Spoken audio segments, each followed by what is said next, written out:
এই দেশে এমন ফাজিল নেতাও আছে টকশোতে বসে বড় গলায় বলে দেশে পতিতলয় বাড়িয়ে দিলে ধর্ষণ কমে যাবে। কি আপনারা একমতের সাথে? পতিতলয় বাড়ালে ধর্ষণ কমবে?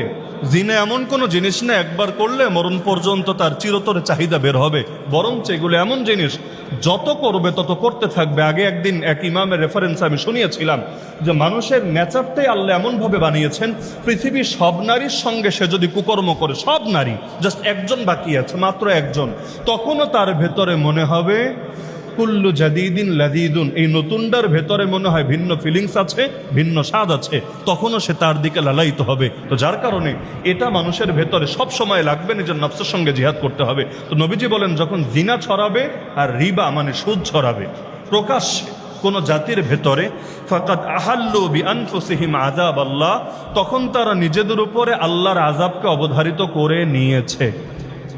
তাহলে আমাদের দেশে যদি জিনা ছড়িয়ে থাকে প্রকাশ্যে, আমাদের দেশে সুদ ছড়িয়ে থাকে প্রকাশ্যে, আর সুদ তো খালি প্রকাশ্যে ছড়িয়েছে এমন না, সুদের পৃষ্ঠপোষকতা দেওয়া হয় রাষ্ট্রীয়ভাবে, এমনকি সুদের উপরই গোটা দেশের অর্থনীতি দাঁড়িয়ে আছে।